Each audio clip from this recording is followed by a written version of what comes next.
Good evening, everybody. Welcome back to another episode of Evermore, your Newcastle United podcast on the Slide Rule Pass YouTube channel. I'm your host, Chris, and I'm joined in this Disco Inferno this week by the Lynchman, James, Di, and Dan is back, the Blue Tick Man. How are we doing, lad?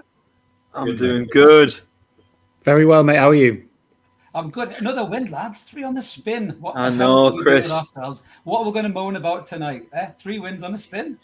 We'll find something, I'm sure. We always do. Always do. We always, especially you, James. I'm only joking, mate. I'm only joking. It's good to have you on board. We're on YouTube tonight, guys. Please join in the comments. We'd love to have you on board. We'd love to hear your opinions on things. As I think we already have a comment coming in right now, which is our good friend Jack Sutton. Evening, gents. Evening to you, Jack. Lovely to have you on board, mate. Right, let's get kicked off then, lads. And Mark has disappeared away from the podcast, and rightly so, because we had a Villa killer at the weekend. We battered Mark's team. Well, we didn't batter them. That's probably a bit of a stretch, but we beat Aston Villa. And just a little note on this, I did say on Pitch Pat, if anybody checked that out, it's still on the channel if you want to check it out. Villa fans like Mark are great. You know, the old-fashioned Villa fans, they understand where Villa sit in the grand scheme of the footballing world. But this new breed of Jack Grealish haircut, pigeon-chested having wankers who say we were going to... Do you want to put a headband in? I can put a headband No, in. you're okay, Dan. You're okay. We were going to enjoy a Stevie G masterclass. The only thing we saw was that miserable bastard with his arms crossed looking upset the entire game. So I'm going to come to you first, James. What a good victory, mate. A hard-earned victory. And it was great to see Gerrard miserable, wasn't it, mate? That was a huge win for us, no doubt about it. I think we saw a completely different side to this team on Sunday than what we did against Everton last week. It was a different kind of game, wasn't it? It was a gritty performance. It wasn't pretty. Look, it didn't have to be. We are now starting to see games out and hang on to leads, something we just weren't capable of doing earlier in the year. The Watford game, a fine example of that. But this is a different team now. We just look so much fitter. There's more energy there. The players know exactly what they should be doing. They've got belief in themselves now, and we're starting to look like a really, really formidable side, and a side that's incredibly difficult to play against. Defensively, outstanding. Dan Burn was man of the match for me. Trippier, Sean Mankier were brilliant. I even thought Dummett and Kraft played their part also when they came on. I can't remember the last time we had a better defence than this right now. I think this is the best defence I've ever seen at Newcastle United with Trippier, Targett, Shaw and Burn all fully fit. I can't see us conceding many goals. We do know about the Trippier injury. We'll come on to talk about that later, which was a real downside. But I've got to say, I thought the midfield were absolutely brilliant as well, especially Joe Linton. He's been reborn under Eddie Howe. He was everywhere on Sunday. The defensive work he's putting in is incredible.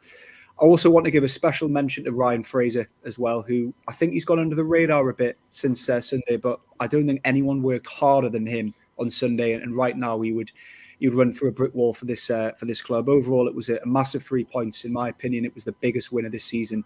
Leeds and Everton aren't great teams, but you know those two haven't been very good this season. We came up against a proper team on Sunday with a top-class manager, and we were the better team. 4 points off the bottom 3. We've got a game in hand over Norwich. We're staying up, lads. Bring on West Ham. Di, just getting your opinion on this, mate, bringing you in. Do you Yeah, think I love that. I love that. It is, and that's the most positive he's ever been, Dan. He's like you now. He stole your thunder. But Di, just to get your take on this, mate, do you think Villa potentially took us for granted? Maybe went into that game thinking that this would be a piece of piss, or do you just think that, as James rightly says there, that the guys rolled their sleeves up and they really earned that victory? Before I start, can I just say pigeon-chested wankers is an absolutely incredible insult. I'm on one this week, mate. My Piers Morgan line on Pitch Patter was definitely up there, I think. Definitely up there, mate. Nice plug for Pitch Patter there. Yeah, very good. I don't think they underestimated us per se. I think they just expected a different game than they got. I think they expected to overrun us in midfield, and I think you could see the fact that Coutinho was, not really getting much ball, didn't really help the situation at all. He was kind of very much in and out of the game for them.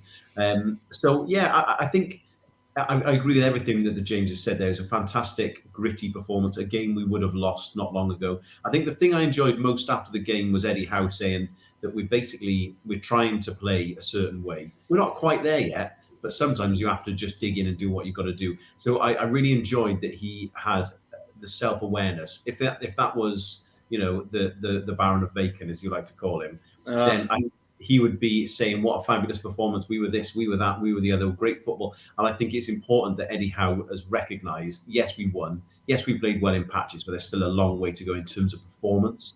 And I think that was really important he addressed that, because he knows what we're doing, but he also knows where we're going and what we're capable of as well. And I thought that was a really good and strong comment from him after the match. No, absolutely. I think he's definitely earned a lot of plaudits back from people who maybe were criticising him a little bit. We even did on this channel, we were a little bit worried about where the wins were going to come. Dan, your take on this, mate? I know you've been burying your head in your university work, which we're going to mention a little bit later, mate. But how did you enjoy that victory, bud?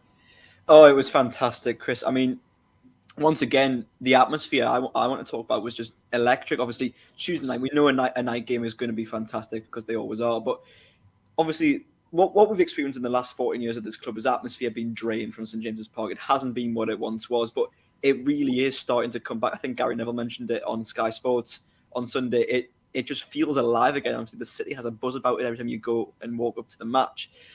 And then, of course, it's echoed what we're seeing on the playing field as well. I mean, obviously, we've got good players all of a sudden. Kieran Trippier, obviously, yes, he's injured now, but marshalling the defence, barking orders, and, of course, his quality is unbelievable. You've got Big Dan Burn. What a debut for him. Quite unbelievable. I think what struck me about Dan Burn is because, historically, and perhaps this is a bit of a stereotype, but taller players, sometimes they're not always the best on the ball, but I thought that he was really composed, really calm. I think at one point he took it down on his chest and just brought it down and then played it on as if it just wasn't anything to him at all, which to me, I was really impressed by that. And of course, his height, he won everything in the air. And, as I say, a great, great debut. And then I want to say about Chris Wood as well, because I know obviously he's had a bit of criticism too, because obviously, he's not scored yet for Newcastle, but he's still doing the dirty work and he's still putting himself about there and he's still winning headers and he's still winning aerial challenges. And I'd like to obviously just say well done to him because, of course, yes, he's not getting the rewards for it yet, but I'm sure they'll come because he's putting himself about there and, as I say, doing the dirty work. And just to echo what James says as well, Ryan Fraser has been a revelation of late. He runs his socks off down that right-hand side. And, it's obviously, as Chris, in the past, I've been a big Jacob Murphy fan, but Ryan Fraser is quite quickly stealing that from him at the minute. I'm becoming a really big fan of his. And it just feels so coherent at the moment, doesn't it? Like the whole team just seems to know what they're doing again, which when you look at how we started the season, when literally they didn't look as if they had a clue, it's a far cry. And so credit has to go to Eddie Howe and Jason Tindall. It absolutely does. I mean, to be fair as well, I think with Ryan Fraser's a good point. I think just the way he's closing people down as well, his work rate, It's unbelievable. The minute he hasn't got the ball, he's chasing somebody down. I think somebody called him a Yorkshire Terrier on Twitter when the game was going on. Probably forget he's from Aberdeen, the furthest northern point of the world.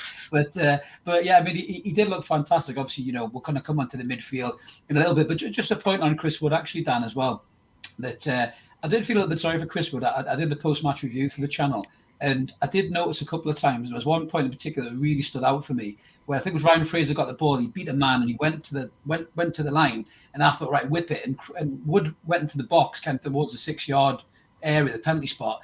And then Fraser kept going and he whipped in a ball which was identical to Callum Wilson's goal against West Ham and Spurs, that front post run. Yeah. And I thought, you're not playing the ball for, this striker. And I think that's still an issue. And that's something that, as long as the lads are doing that, it is definitely going to cause Chris Wood problem. Di, just as you've been fucking around with Wood all night, building an IKEA cabinet, mate, what was your take on poor Chris Wood? I told you I was going to get it in. mate. I was going to ask if I could say something there, because I think there's another element to that as well, is that I think we're playing in a way which we're expecting him to be Callum Wilson, and he's not. And I think there is an element of his work rate. And, I'm not going to go full circle on him. I maintain he's not a particularly good footballer at the moment, and I think that could change. But I do think he needs to get credit for his work rate, and I do think he needs to get credit for how he closes down. But I think the biggest thing is he hasn't had time to slot into the side yet in a way which utilises his skills. So, for example, before you were looking at Wilson, who's, I think, a better footballer, got a better touch, bringing the ball down and bringing others into play that way. Whereas he knows where space is behind him, and he's flicking balls over his shoulders and headers and little touches on, which at the minute aren't coming off. And I don't think that's his fault per se. I think it's just going to take a little bit of time for people to change how they run around and move around him. So yeah, don't get me wrong, he was far from outstanding. He's got a huge mountain to climb in terms of what I think he needs to be able to do to compete and be effective for us in front of goal. But I do think it is part of it is he needs to gel into the side a little bit, and people need to read his game a little bit better rather than just expecting him to be Callum Wilson. Just to add to that, Di, I mean, that's the thing. Callum Wilson is a completely different type of striker, of course. Callum Wilson is fast, is pacey, he runs the channels, get to the near post. Whereas Chris Wood, obviously, plays often with his back facing goal. He's a target man. We need to play that. We need to get balls into the box on his bonds, essentially. That's how he's going to score goals, not by playing over the top or like trying to get to the near post, because that's Wilson's type of striker. But I think they will come eventually. I mean, obviously he's going through a bit of a rough patch, but I think they'll come. And to be honest, I was willing him to score on Sunday. There was one moment, I think, when he was perhaps a little bit selfish. I think it was in the first half. He was running towards goal from midfield, and Ryan Fraser is literally free there, and he just had to slide him in. And instead he went for goal and he put it over the bar. And you can understand why he did it, because he wants a goal so much. But in that situation, realistically, he should have been playing Fraser in, because it would have made it 2-0. That's my problem with Chris Wood right now, is his decision making when he's got the ball at his feet isn't good enough right now. Yeah, look, the work rate is there. I'm not disagreeing with that. He's doing his job in terms of winning those flick-ons on for other players to get into the game. I think that people like Maximin and Willock need to be busting a little bit more of a gut to get onto them a little bit more, though. But I still think, in terms of when he has the ball at his feet, he doesn't look comfortable, and he kind of panics. He doesn't really know what to do, and I think sometimes he does have a little bit of a moment of madness. I think he blazed on over the bar, didn't he, as well before that time when he should have put it into Fraser. But look, I'm sure it'll come. I was probably a little bit critical of him after the game on Sunday, but I think probably he was one of our worst players on the day. Not to say he was bad. I just think, again, I just want to see that little bit more from him. Yeah, it must be hard as well for him. Sorry, Dave, go on. I was just going to say, I could see the look on your face. You were desperate when someone said "would" and slid in. I could see it. I'm teeing him up. Him up. I'm going to change the name of the podcast to Evermore Dick Jokes. Is what I'm going to change it to. This is a little caveat. Please don't, Chris. Please don't. Yeah, you'll lose about 50 subscribers, mate. Yeah, we might gain 100 subscribers, but you never know. What type of audience are you envisaging, Chris? Like plumbing? I was going to say. I'll tell you what we'll do, lads. We'll have a look at West Ham towards the end of the podcast. We're going to move on to the next section, because it's going to probably dictate how we're going to do against West Ham. So the next section, you mentioned, but Dan, the big lad, Baby Burn. Disco Inferno, indeed. Mark has been on the graphics. We're just going to have a quick look at Mark's lovely little Premier League sticker template that he's using now.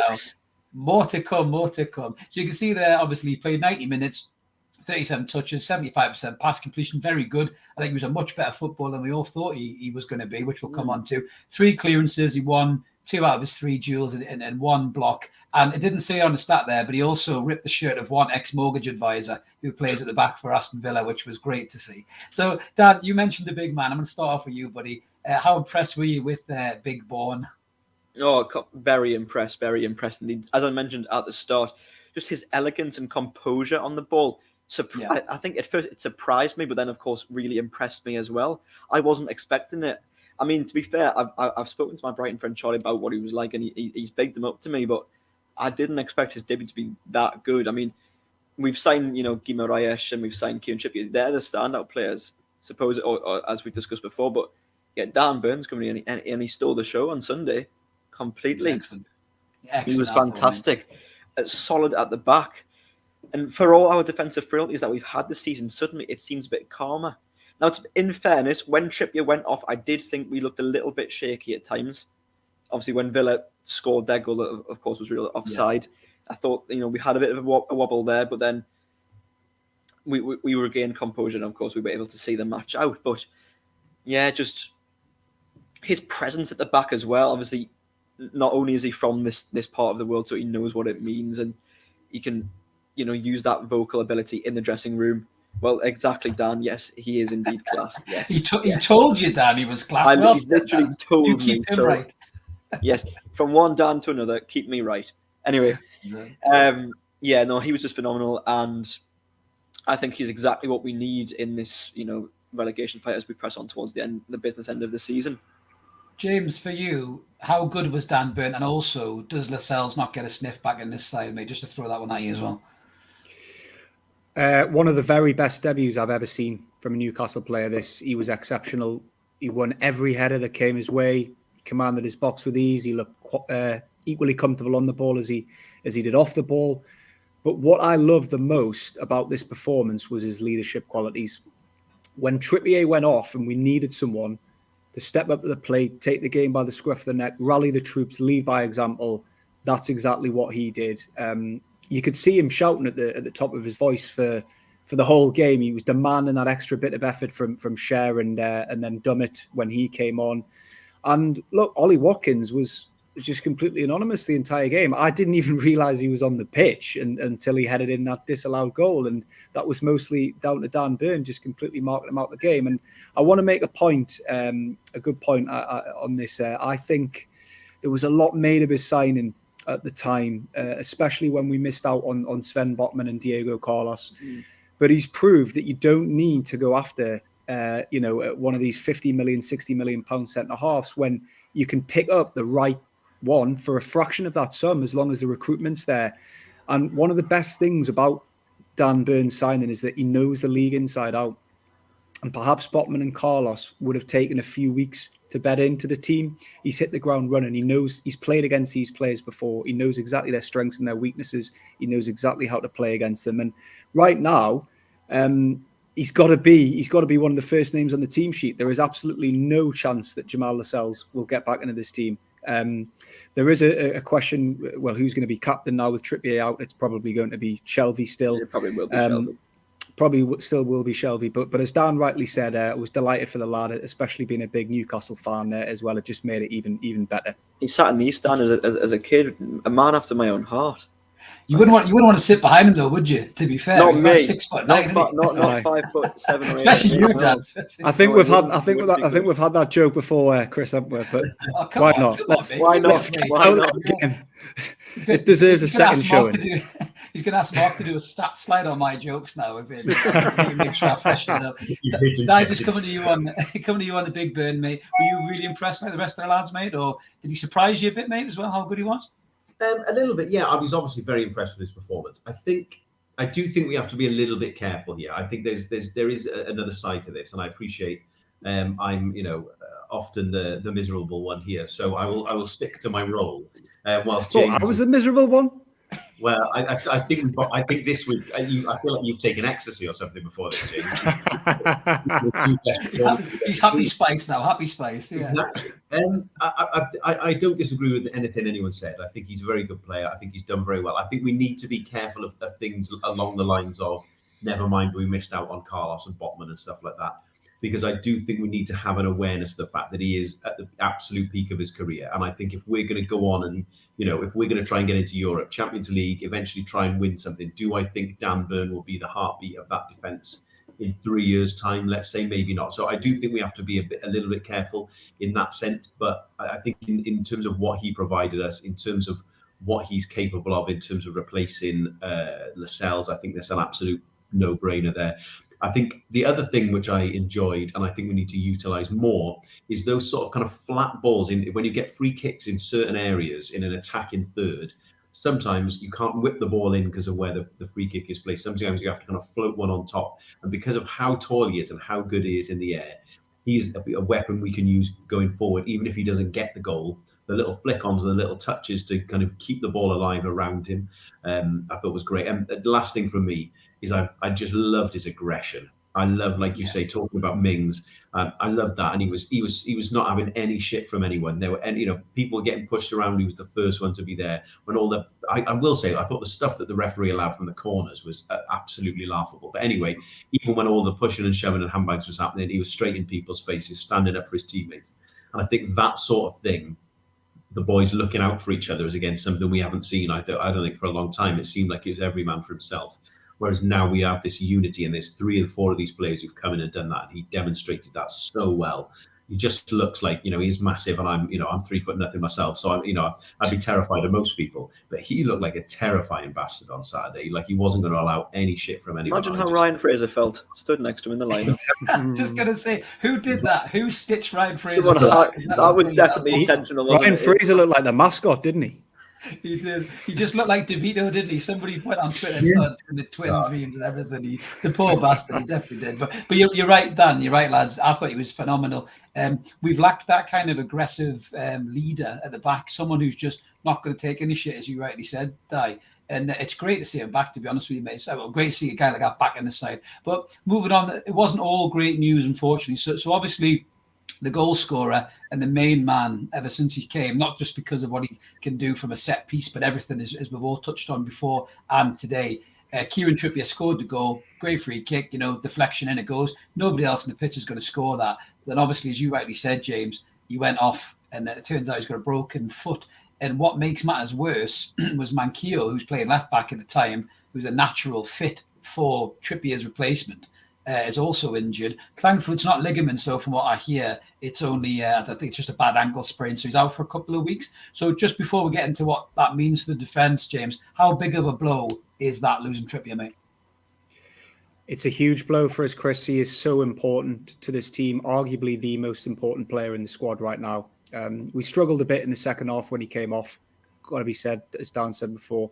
I mean, look, we weren't on the ropes or anything like that, but we did lose that bit of momentum after he came off. And look, right now he's also a massive source of goals for us with his free kicks. And I think the main issue with Trippier being out for an extended period of time is we don't have any other player in the squad who can do what he does and give us what he gives us. His leadership qualities and his experience, his big game experience, are irreplaceable. Look, we aren't a one-man team. Don't get me wrong. It's not like we're just going to go on a losing run or anything. But if you had to pick one player who you wouldn't want to be out for an extended run of games, it would be him right now. West Ham is going to be a really difficult game. We will come on to talk about that later. But when you look at what we've got after that, we've got Brentford, Brighton and Palace. They're all winnable games. But without your captain, your most important player, your leader, those games have just become a little bit more difficult now. And Emil Kraft will come in. We've just got to hope that with a few days on the training ground with working with Eddie Howe, that he can do a job for us. He's playing under a much better manager now who will give him guidance, proper coaching, belief that he is good enough and can do a job, but they're big shoes to fill, Kieran Trippier's. And look, Kraft did okay when he came on at the weekend, but he's no Kieran Trippier. I thought Kraft did all right against Man United. I think he played over Christmas. So look, I'm probably being quite optimistic here, and it's the ecstasy still wearing off. But hopefully he'll do okay. And look, just wait for the come. He won't cost us on Saturday like he has done a few times. Don't say that to me, Mark. Don't do that. That's a huge blow in the comments. I hope that's not a Villa bitterness there, Mark. And you're just I think it might be a little bit of shit spring on this in podcast today. Yeah, you're better than that, Mark. You're better than that. Dan, just to bring you in, mate. Again, how big of a blow is it losing Trippier? But what would you do with the defence if you were Eddie Howe? Obviously Manquillo isn't going to be able to play against West Ham. How would you jig things around, mate? I've got my opinion, and I'm going to be a bit controversial on Emil Kraft in a minute. But what's your opinion on that, mate? I mean, if and when Manquillo comes back, he goes straight back into it because I think 100%. Manquillo, for me, never really puts a foot wrong.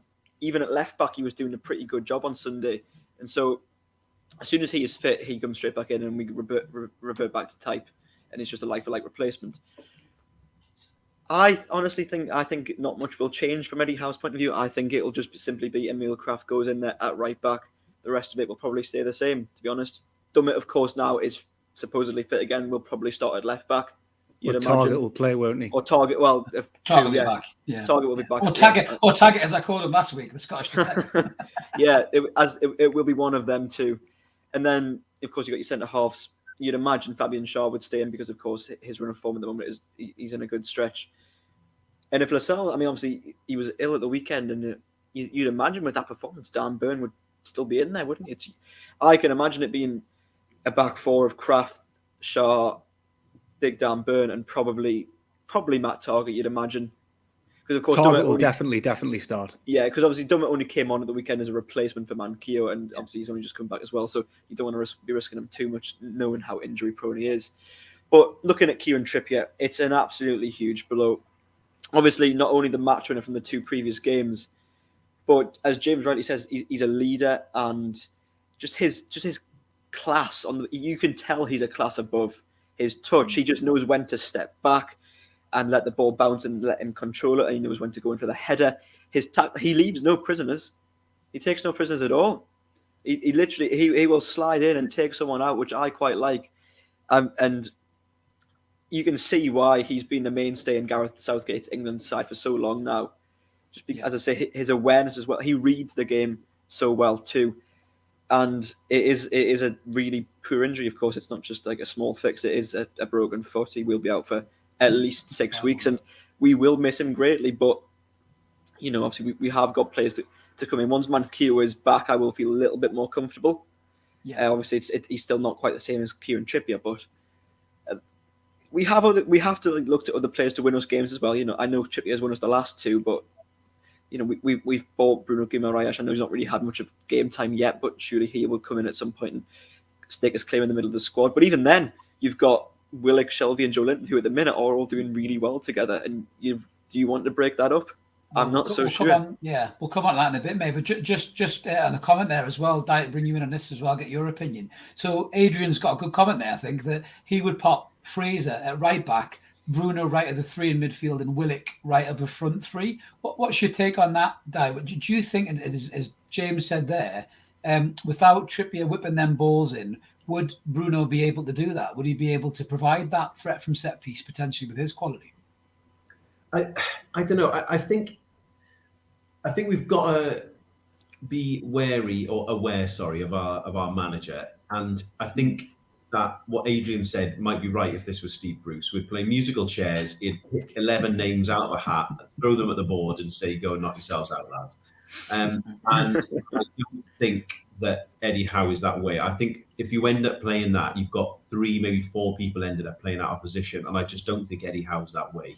I think we're in a position where we may have to have one person playing out of position, but to rejig the whole rest of the side just for one person, I just don't see happening. I think there's 2 things for me. West Ham like to play on the break, so I think I can see us putting even Dummett perhaps at centre back with Cher, and pushing Big Dan Burn out to left back, and maybe seeing if Target can play right back. I think Target has maybe played that position literally once or twice, but he has had abilities of doing that. He is a full back. That would work. Dan Burn has spent a lot of time at Brighton, admittedly as a wing back, but he has played in that left back role, and I think Dummett's pace might help. Sorry, Adrian. Sorry, mate. Please don't unsubscribe, Adrian. You didn't read it. I can see Dummett having that position as well, because he's quick, and I think he's quick in the alternative, and I think that's how I can see it going. I think the reality is Kraft will come in, and Howe will back himself as a coach to work with him in the week. But I think the musical chairs stuff, I'm sorry, Adrian, is not gonna happen. I don't think. I've got a bit of an issue with Kraft, just to kind of finish up on this. So there's been a lot of love for Emil Kraft on Twitter. People saying, let's get behind the lad. He's improved. He's everything else. He's this and that. I just don't see it, right? I don't think he's good enough quality for the Premier League. And I think when Trippier went off, yes, Trippier is a fantastic footballer, and it's hard to expect anyone else in our squad to be the same quality as Trippier. But he looks so erratic in his positional sense. And when you look at that goal, yes, it was offside, but marginally, he was so lackadaisical at the back. And that really worries me about, people like Jared Bowen, which I know will come on to West Ham at the end, but people like Jared Bowen who are busy and mobile and find space in between the lines. Kraft falls asleep too much at the back for me. He's not bad going forward, to be fair to him. I'll give him that. He likes to pass and move and make a run and put a cross in the box. Maybe for Chris Wood, that's quite good. But I think at the back, it's a real worry. And I'm with you, Di. I'd like to even jiggle a few players around and not have to rely on Emil Kraft against some decent players at West Ham, I think, who could cause a threat. I agree. I mean, you could bring Jacob Murphy in at right back. I mean, he has played there before, but then you are he doesn't have the defensive quality, does he? He's very, very good going forward. But when you're up against the likes of Fornals, Ben Rama, Bowen, Antonio to a certain point as well, because he can drift into those wide areas.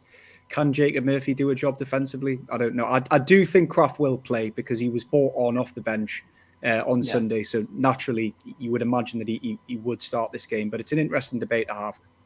Yeah, but what about if we went... Sorry, Dave, go on. One more thing on Kraft, I was going to say. His biggest thing is I actually, defensively, I don't mind him either to an extent. He's not a world beater by any stretch. But he's got a bit of pace that gets him out of trouble. As James says, he does bomb on and attack well, and I think he can contribute there. I think the thing for me, he has absolutely zero composure. And that was the thing about the not goal on the weekend, is that he was the one who gave the ball away up the line. I mean, I don't even know what he was trying to do. I think he just completely panicked and just thought, I'm just going to hunt this and hope for the best. And it was a terrible decision. He didn't even execute the long ball properly. And I think that's where our biggest thing is, because West Ham will break on us. They will kind of try and turn us over quickly. And I think they want us to have more of the ball. I think that's their game plan. It's certainly what happened against Leicester on the weekend. And I think they'll be happy to ceded possession even. And I think that's where that worries me, because that's where he can make that mistake. Because we may end up having a little bit more ball than maybe you would, because of the way they like to play. Yeah, possibly. But we'll sharp see what happens. But I mean, I wouldn't even be against, not to sound like Steve Bruce myself, I wouldn't even be against having 5 at the back, bringing in Lascelles, and Big What's Dan what you're Burn, saying? and then go for the wing backs. I was going to say Jacob Murphy, mate, so let me off a little bit there. Fair enough. I was getting there, mate. Yeah. So Stu's in the comments there saying, I can imagine how asking Fraser to play right midfield to help Kraft and push Willock up to play off Wood. Yeah, it's a fair shout, Stu. I mean, I think they do have the flexibility to fill in those gaps, the guys. But I mean, one thing's for sure, it's a massive blow. But as James rightly says, like having target backs massive, isn't it? A left back, because he looks so good in his debut. So hopefully, lads, we'll be in better shape. But moving a little bit further up the pitch, I think the game was really won in the midfield, wasn't it, for us at the weekend? As cliche and Michael Owen-esque as that sounds, the midfield was absolutely You've got to put the ball in the net to win games. Yeah, that's funny, that, isn't it? Thanks, Michael. Yeah, again. You'll be getting the call from BT Sport next, Chris, mate. I'm waiting for Dan Wales to get a job that he can get me into some kind of shit commentator, like a non-league game or something. But Mark's been on the graphics again, and looking at this, lads, it's absolutely superb. I mean, Mark had some amazing stats on Joe Linton, which I know we all looked at in the group chat. I think that deserves a podcast on its own. That might very well happen. So please like and subscribe, guys. I got Joe Linton a Valentine's card, just saying. I love you, Joe. But looking at the 3 guys in midfield, and again, we're going to talk about Bruno, yes, as the song goes, in a minute. But you can see there, between Joe Linton, John Joe, and Willock, you had 82% accuracy of passing for Joe. You had 77% for John Joe, and 100% for Willock, which was a bit controversial on Twitter, which I'm sure we'll comment on in a second. But he only passed the ball 11 times, but he did it very well when he did it. So just coming to you first, on this one, mate. How good were the 3 lads in midfield? And is this why Bruno is still on the bench? Or is it because he's not up the match sharpness? What do you think? I think, to answer the first question, I thought they were excellent. I think what is unique about these 3 players is they have 3 completely different skill sets. And I think the way that Big Joe is just a monster. He's just everywhere. He's so strong and quick, and he's good in the air. He needs to improve his passing. I don't think anyone would disagree with that. John Joe Shelby is maybe the introduction of Guimaraes into the squad has made him think twice a bit. His work rate's gone up. His passing is still very good. He's still not, unlocking as many doors from a deeper position, but he's doing well. And I think Joe Willock's work rate, driving us up the pitch, and obviously a great successful pass rate. I just think I think we've got to remember that the 3 of them are so different. To come to why Bruno can't get in the team, I think it's because they complement each other well, and I think it's because it would be almost impossible to take one of those out and replace them with Guimaraes in what they bring, and I think that's what the thing is, Freddie Howe. And to be fair, I think longer term, you've got to look at the fact that he does not want to disrupt a winning side, which I think that's fair enough. Very true, Michael Owen. Very true. Fantastic, Mark. Sorry, Dad. I think that's the key, really, is that you can't break up a winning team, especially in that injury room. And I do think that it'll get found out on the weekend, and I'm sure we'll come to that in a sec. But I do think you can't do that. He's talked a lot about building like a team mentality. The togetherness is a big deal for him. That was part of the reason they went to Saudi Arabia, so they could spend time away with each other, away from the football pitch. And I think that you can't say those things if you don't stand by it. And I think if he wants to engender that togetherness, then he has to stick with what he's got in the minute. As I say, I think we'll get undone on the weekend, but I think it's still the right decision to stick as we are. James, you love him. You say his name. You sang it to your missus on Valentine's Day. Are you gutted that Bruno isn't getting these three lads out of the midfield, mate? Would you put him in over Shelvey? Special shout out to my missus, Vicky. I hope you're watching out there. Anyway, well, Sorry, Vicky. Did you actually sing his name? Have I just called you out there? Was I just taking? I thought I was being cheeky there. Oh yeah, no, I was singing Trippier's name, wasn't I? Because I met him, didn't I? Sorry, yes, you were singing Trippier's Yeah, of course. name. I was. I met him and had a big crack with him at Ramside Hall on that man. on Big Monday. shout. Anyway, that's a whole other show for another podcast. Right now, on current form, it's hard to make a case for Bruno starting on Saturday, as Di rightly said.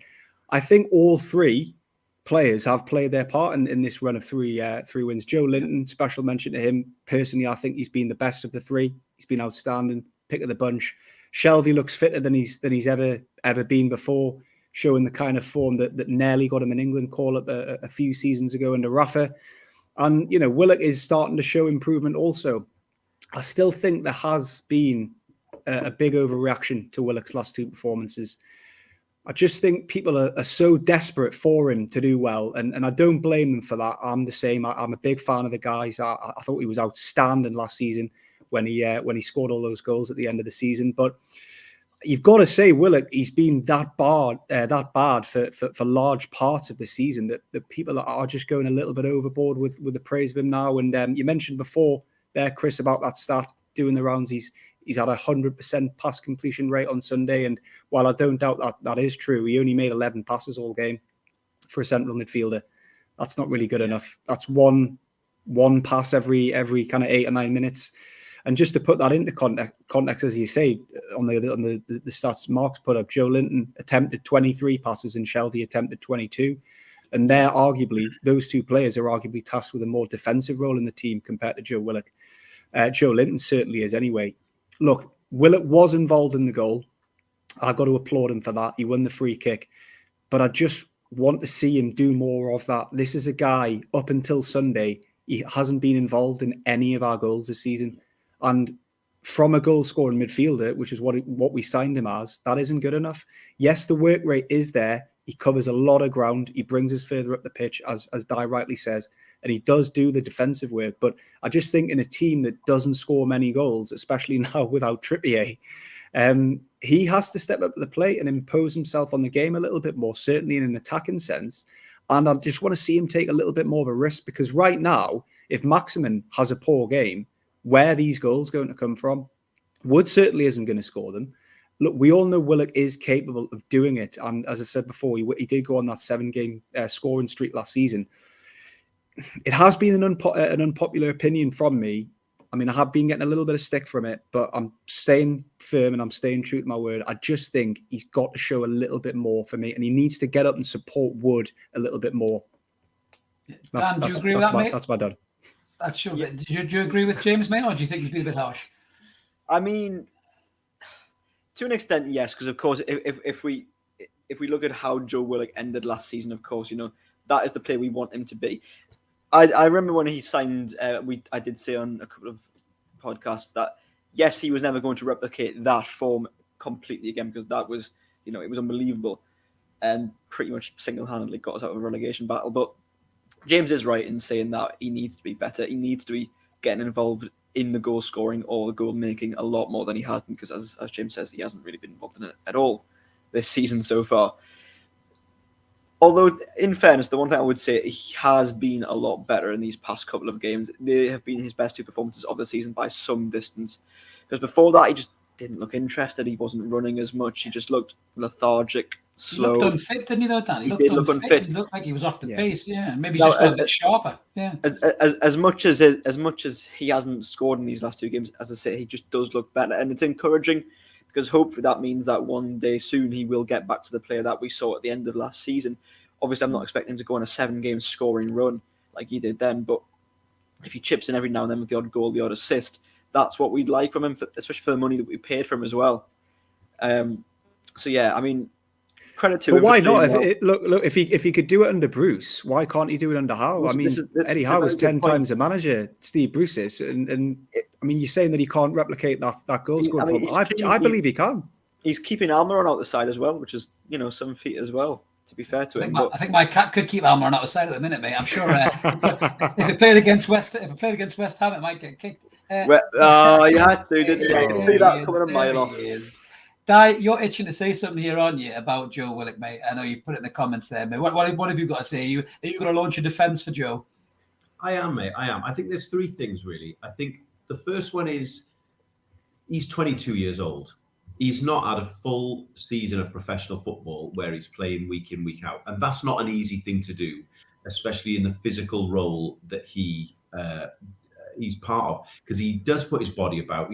He's got this brilliant technique of getting his body between the opposition player and the ball, and I think that's so hard to deal with. So he did have injuries toward the end of last season as well. I think he probably played through a few of them, which maybe contributed to maybe a difficult off season. I think the second thing is, I could be wrong, but I think every game we've won this season he's started, and I don't think you can discount that. I don't think that's an accident. Where's the stat man? We need him. There you go. I think he's licking his wounds. I think the key for me is we talk about the touches and then the passes. His role in that team is not to be a metronomical passer. He's not going to be a John Joe where he's moving the ball from side to side or trying to pick a long ball out. His role in the team is to get the ball and drive forward. Is he the perfect finished article yet? Of course not. Has he got that ability? I really do think he has. And I think people are being a bit harsh on him. And I think it must be so difficult in this side to do that role. We talk about his touches, 33 touches, I think it was, and 11 passes. I think that's because he's running at people. And sometimes you're going to lose the ball. And I think if we had a similar stat of Maximin, and of course I know it's different, I bet it would probably, in terms of percentage-wise of, touches compared to passes, probably relatively similar. And I think that's his role in the team. I agree, the stat is absolute nonsense. Saying you've got 100% complete pass rate doesn't serve any purpose, does it? But it's still true. Like those passes were still accurate. And I think we've got to give him time. And I think if we take him out of the team now, he's just started to build his confidence back up again. And I think if we take him out of the team now, I think it'll take him another year to get back to being confident, back to scoring goals. And I know James is itching to respond. I'm just going to say one more thing. I think what is really important is I'm not suggesting that he's a 10 out of 10. I'm not saying that at all. He's probably, I think we talked about on the weekend, about 7 or 8 out of 10 this weekend. I think what we've got to give him credit for, he is going in the right direction. He is improving. And I think if he's going to get to the point where he was last year, scoring, what did he score, 8-9 goals last year? I think if he's going to get to that point again, we need to give him that time. We need to give him that support because he's very clearly a confidence player. And I do think that is going to take a bit of time. And I think he deserves that time because I think he was, first half, especially on the weekend, I thought he was excellent. He was. James, all good points, Di, to be fair, mate. And I just want to clarify this. I don't think he's been playing poorly recently. I mean, those 2 games, I thought he has contributed to them. I just think there has been a massive overreaction on social media to his performances. Yeah, there is an argument to suggest everyone wants to know, how are we going to get Bruno in the team? How are we going to get him in? That just seems to be the question that I'm asked on a regular basis by my mates, etc., etc. There is an argument to suggest that if you do drop Willock, because I think out of the 3, he's been probably the worst, but that's not to say he's been bad by any stretch. You bring Bruno in, you play him alongside John Joe and Joe Linton in the 4-3-3. You bring Willock on with 25, 30 minutes to go when the game's stretched and he can get you a goal. That's what I would personally look to be doing. I wouldn't change it for West Ham because I think you don't change a winning team, but we're not going to win every game between now and the end of the season. We're not Man City. We will come against a side soon, whether or not that will be West Ham, Brentford, who knows. if that is the case and one of them has a poor game or Willock doesn't have the best of game, you can bring him out, allow Bruno to make a statement, to make an impact, see what he's made of, and then you can tell Willock, look, if you're the manager, if you're Eddie Howe, look, we're going to use you in this game. That's not you done, but we want you to play a slightly different role, and that role being how you were performing last season when you came off the bench and you were scoring. We want to see a little bit more. It's just a hypothetical possibility. I'm probably wrong, but that's what I would do. What is worse, I can't see that happening quick. Only because I think of the way the West Ham play. I think having 3 more holder type players might work for us. And I do think again, maybe Willock, does he? I don't know what his fitness is like. Does he need a rest perhaps? So I can see that happening. I think taking him out of the side would be detrimental longer term, because then once Bruno is in, I think it becomes a very difficult thing to get him back out again for someone else. So I for what it's worth, I can see that happening from what James has said there. But I do think I think we would end up sitting too deep. But I'll stop now. I think special shout out to that's my mate Damien there. Damien, thanks for tuning in, mate. He's a huge Joe Willock fan, so he's been giving me a bit of stick this week about what I've been saying. So you've got the Welsh wizard seal of approval there, Damien. Give you a round of applause. But he does make a very good point, I think, out of the team that we've got now. And Dan made a good point there about Miggy Armour. I know I was taking the piss a little bit, but nobody really seems to be able to run at players at the minute in this side.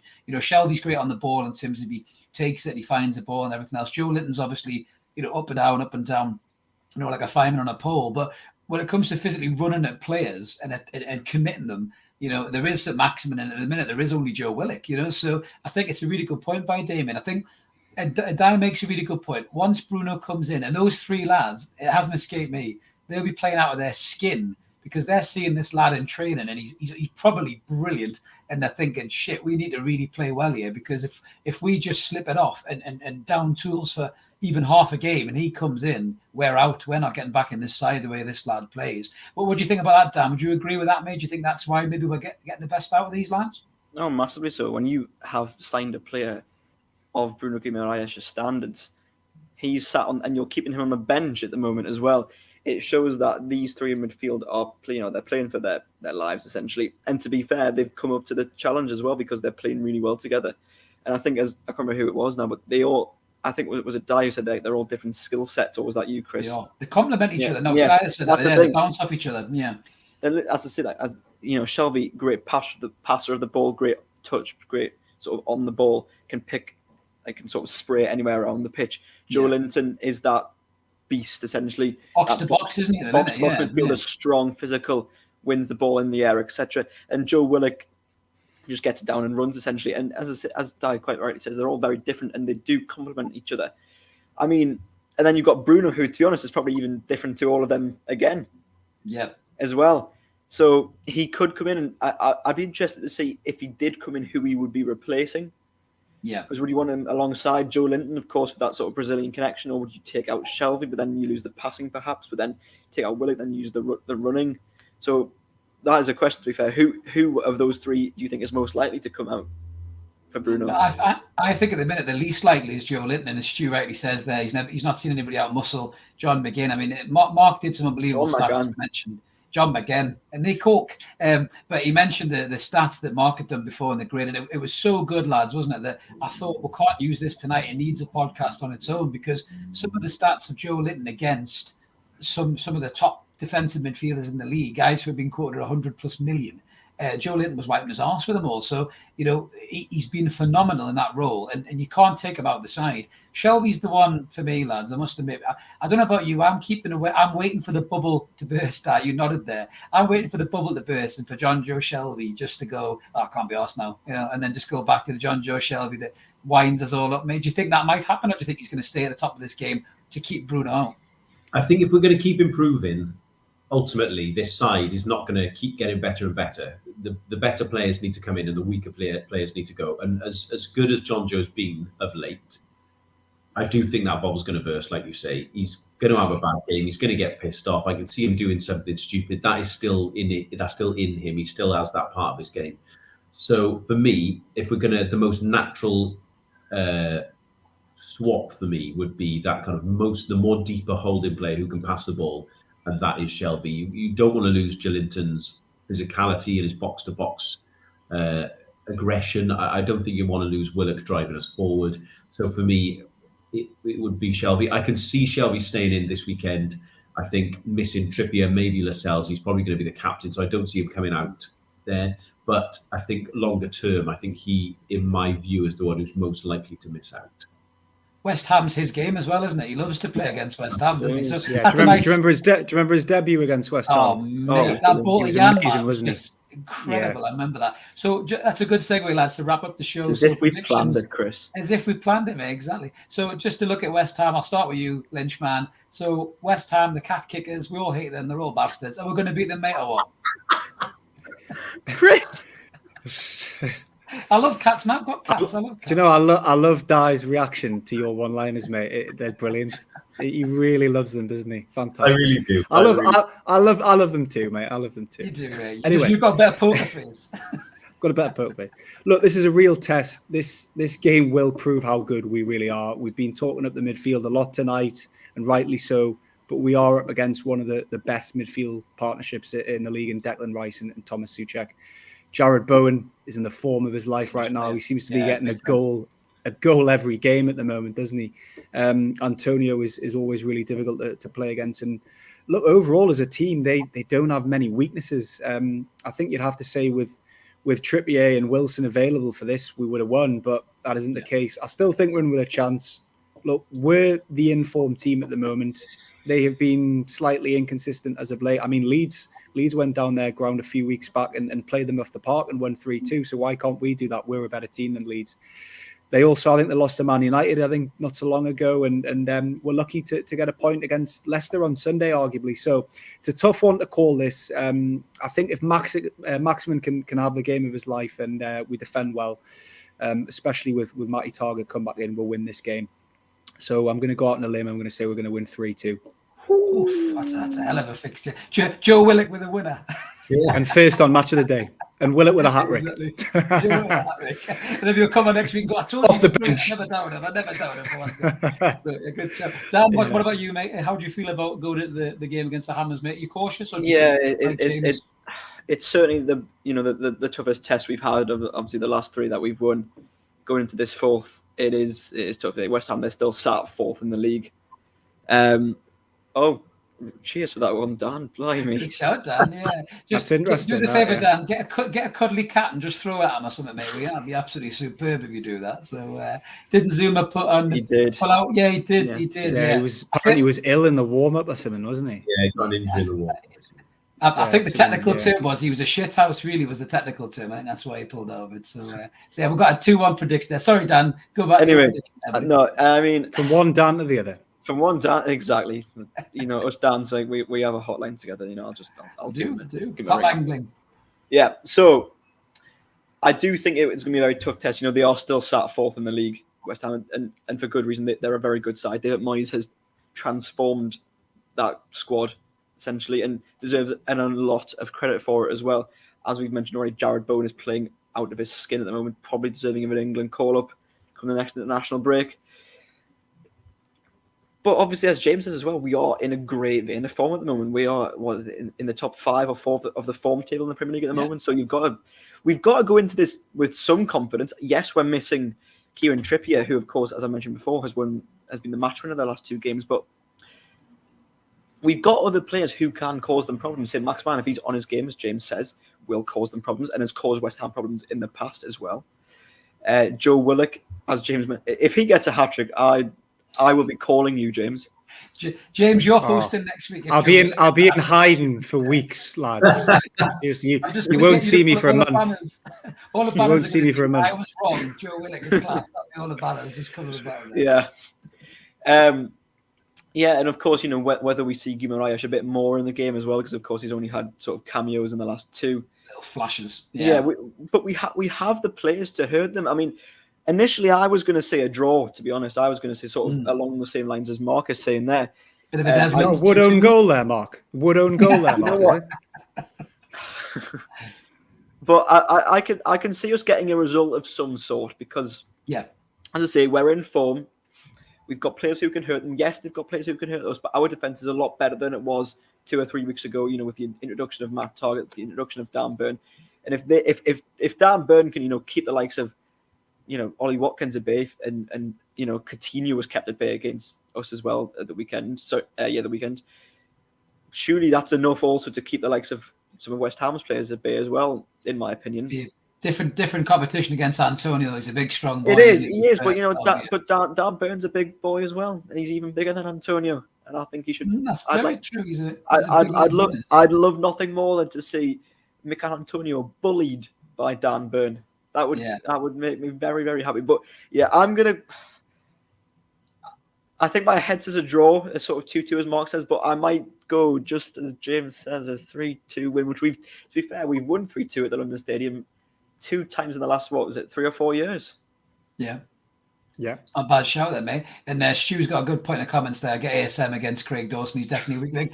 Di, just going on to you, mate, for your prediction and how you feel about the West Ham game, mate. Are you as confident as the boys, or are you a bit more cautious? No, I think I'm not quite as giddy as James, who's excellent. You there, then, Di. But I think I'm more inclined with Dan. My prediction before we started was going to be a score draw. I think they are definitely capable of conceding goals. I think someone mentioned Dawson there in the comments. Stu did. He's an accident waiting to happen.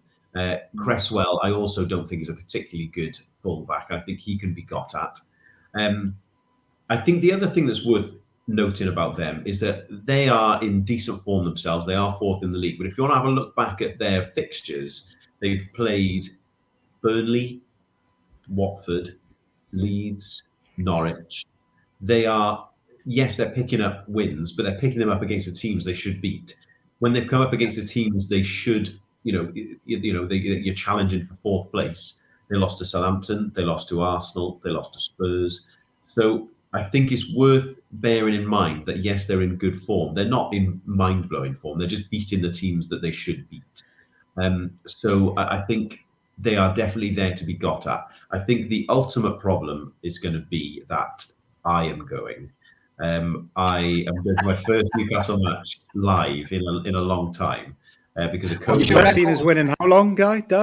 How long has it been since you saw us win?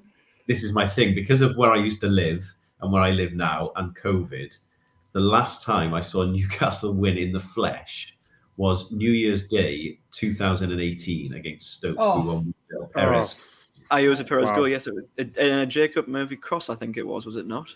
Into him? Oh, that is a great knowledge. I remember it was a cross from the left-hand side as I was looking at it. I remember that. It was... so you're trying to break your 4-year duck, Di? I was morbidly hungover. Got the train up with my pal. Tried to drink as much as I could to make it worthwhile when we got there, and then obviously won the game. It was a horrible day, pouring down with rain, but we won, so that's all that matters. So I'm hoping that I'm going to break my jinx. I've been a few times since, but this is my first live. This will hopefully be my first live win in 4 years, which is an absolutely thoroughly depressing thing to say. So I'm not expecting anything. I think I would be delighted if we won. Obviously, I think a draw is the most likely outcome. Yeah, I think I'm echoing that as well, guys. As much as I'd love us to beat them, and I think we are capable of beating them. To be fair, it all just depends on how these injuries impact us and affect us, I think. But I'm going for a score draw as well. I'm going for a 1-1 draw. I think that'll probably be around about the right fixture. I think if we can get 4 points out of this in the Brentford game, I think that's a really good couple of results, and that'll keep us out of the mire, and hopefully, we've done enough to create a gap and keep a gap between us and the bottom 3, but it is so tight down there, guys. But it'll be a great game, I'm sure, to watch, and we'll all be glued to the box, and we'll all be watching out for Di being pissed in the stands. So make sure you watch out for him. Give everyone a wave, Di. Give us a wave. Exactly. But we're just about to wrap up for the night, lads. But just before we do, our blue tick man Dan Wales, as I mentioned at the start of the show, has been working hard at university. As you can see, he's one of the sports journalists of tomorrow. He remembers when he's a big BT or Sky guy. But Dan, I'm just going to pass it over to you because you've got something you want to share with the viewers and the guys in the comments below. If you can help Dan out, it'd be awesome. But over to you, Dan. Thank you very much, Chris. I really appreciate it. Yes, for my dissertation, my degree, I'm doing a lot of research into sort of sports journalism and fan media on #NUFC on Twitter, which of course is, if we all use Twitter and you're looking for Newcastle news, obviously #NUFC is what you put at pretty much the end of all your tweets. It's all about sort of trust and the rise of fan media and how that compares to sort of professional journalism. And so if you do go onto my Twitter, you'll be able to find questionnaire there. So if you are a Newcastle supporter who uses Twitter regularly to consume the Newcastle news, please do, if you have the chance, it only take 5-10 minutes at most, get yourself onto my Twitter, which is at DanielWales023. And on my most recent tweets, you will find a link to the questionnaire on Google Docs. Please fill it out. It would greatly help me in my university dissertation. So thank you, Chris, for letting me plug that. No problem. We've also put the description below, guys. So if you don't have to go searching for it, just look at the description below. Click this if you're watching the replay.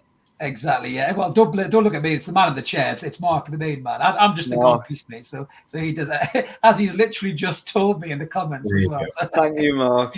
He's literally, I'm just the gob. He's the man behind the machine, mate. But that's all the time I've got for. If you like this kind of thing, guys, please remember to click like and subscribe. We smashed through our 100 subscriber barrier, so thank you so much for everybody who did that. We're looking to push on to the next 100. If you can get us to 200, that'd be absolutely awesome. If it's your first time coming, come back. We'll be back next week with some more evermore. Hopefully, it'll be another win. And let's keep supporting that team of Core United. It's bye from me and bye from the lads until then, guys. Cheers. See you, lads. Take care. And how are the lads?